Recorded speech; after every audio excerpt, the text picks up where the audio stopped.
Hello students, आज के इस टॉपिक में इस वीडियो में हम लोग डिस्टेंस और डिस्प्लेसमेंट के क्वेश्चंस को करेंगे। जैसा कि आपकी बुक में दिया हुआ है एनसीईआरटी में, वही सवाल हम इसमें करेंगे।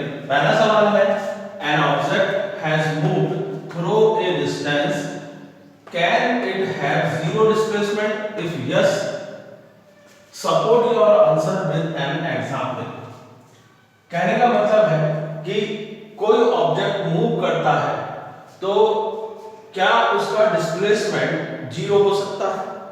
कल मैंने आपको इस बारे में समझाया था। डिस्टेंस और डिस्प्लेसमेंट नेक्स्ट वीडियो में, पिछले वीडियो में मैंने समझा चुका हूं कि डिस्प्लेसमेंट जीरो हो सकता है, डिस्टेंस जीरो नहीं हो सकता है।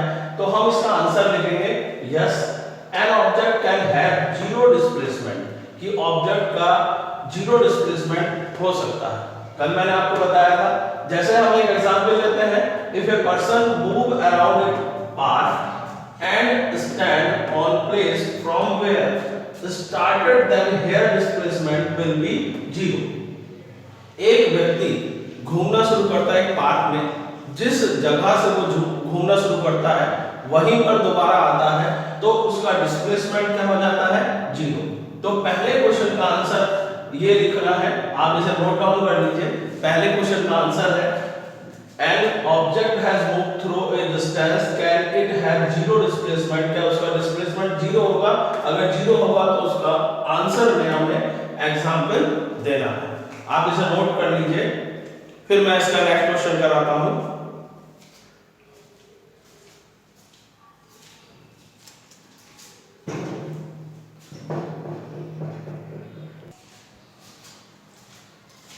सेकंड क्वेश्चन देखते हैं हम बुक का।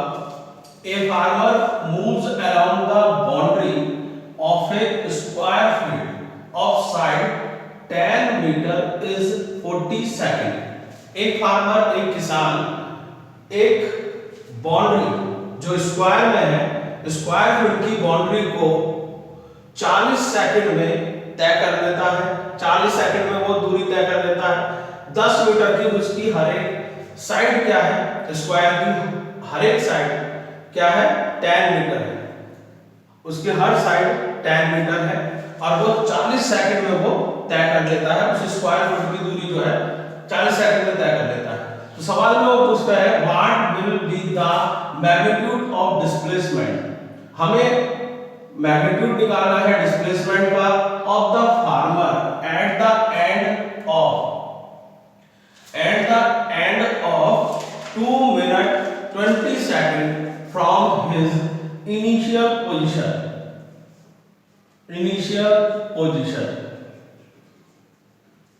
तो हमें यहां पर डिस्प्लेसमेंट और डिस्टेंस दोनों निकालनी है। कितने समय में? 2 मिनट कितने? 20 सेकंड में। 2 मिनट्स एंड 20 सेकंड में हमें निकालना है। तो हमने एक यहाँ पे छोटा सा डायग्राम बना लिया। एक स्क्वायर हमारा फील्ड है जिसमें पर साइड क्या है? 10 मीटर है। तो उसका पैरामीटर कितना हो गया? पेरीमीटर कितना हो गया? 10 मीटर इंटू 4 कितना हो गया अपना? 40 मीटर। अब हम आगे निकालते हैं इसमें farmer move around boundary, farmer move around boundary कितने में? 40 सेकंड में। स्पीड ऑफ फार्मर कितनी हो गई बेटा? यहां पर 40 मीटर 40 सेकंड में पार करता है तो स्पीड हो गई उसकी 1 मीटर पर सेकंड। समय कितना दिया है हमें? गिवन टाइम हमें दिया है कितना? गिवन टाइम हमारा 2 मिनट एंड 20 सेकंड। अब हम यहां पर क्या करेंगे बेटा? इस मिनट को सेकंड में कन्वर्ट करेंगे। हम सब जानते हैं 1 मिनट बराबर कितने होते हैं बेटा?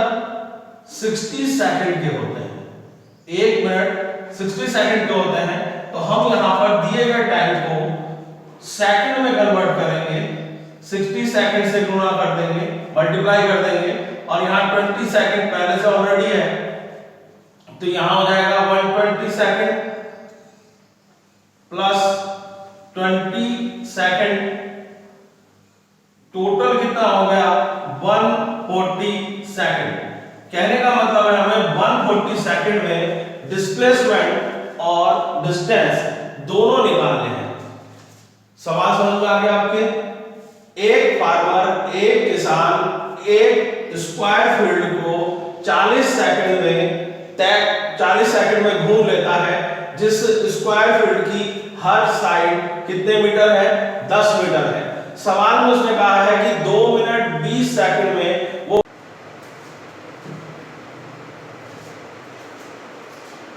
अब यहां देखिए सवाल में 140 सेकंड हमने यहां पर निकाल लिए। अब हमारे पास जो 2 मिनट 20 सेकंड दिया था वो हमारा कन्वर्ट हो गया 140 सेकंड में। अब हम नंबर ऑफ राउंड निकाल लेते हैं कि 140 सेकंड में वो कितने राउंड वो लगा लेगा। एक राउंड वो 40 सेकंड में लगाता है, तो 140 सेकंड में वो कितने राउंड लगा लेगा? तो हम 140 सेकंड को 40 सेकंड से हम डिवाइड कर देते हैं, तो हमारे पास राउंड नंबर ऑफ राउंड आ जाते हैं 3.5, वो राउंड लगा लेगा।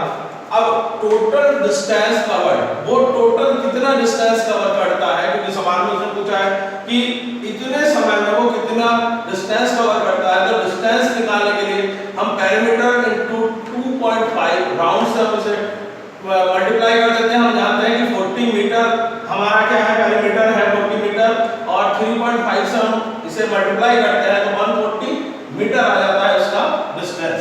अब हमें निकालना है डिस्प्लेसमेंट, तो डिस्प्लेसमेंट हमें निकालना है ए से सी तक का डिस्प्लेसमेंट निकालना है। उसने कहा है कि farmer at the end of 2 minute 20 second from his initial position, तो वो यहां तक पहुंचता है 2.5 में, यहां तक पहुंचता है, तो हमें इनिशियल पोजीशन से सी तक की हमें डिस्टेंस निकालना, क्योंकि वो आधी दूरी 3 राउंड पूरे और 0.5 राउंड आगे चलता है, तो वो यहां तक पहुंचता है। ठीक है, अगर वो ए से चलना शुरू करता है तो वो सी पर पहुंचता है। हमें यहाँ पर डिस्प्लेसमेंट निकालना है, तो हमें यहाँ पर देखना है कि एक ट्राइंगल बन गया हमारे पास ACD। तो ये ट्राइंगल में हम पाइथागोरस थ्योरम जो हमने पिछली क्लासेस में पढ़ा है, तो हम यहाँ पाइथागोरस थ्योरम लगाते हैं।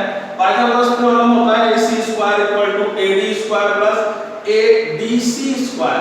यहाँ AC पर से हम स्क्वायर हटाते हैं, तो यहाँ पर रूट आ जाता है, AD है 10, ये भी 10 है, 100 हो गया, 2 × 100, 2 × 10 का स्क्वायर 100 को लिख सकते हैं, और यहाँ 10 का स्क्वायर बाहर आ जाता है, तो 10 √2 हो जाता है मीटर। √2 की हम यहाँ पर भी छोड़ सकते हैं सवाल को, पर अगर हमें √2 की वैल्यू भी हमें याद होनी चाहिए, वो होती है 1.414 मीटर।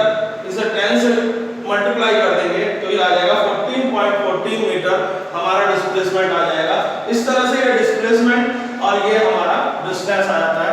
ये सवाल पूरा हो जाता है।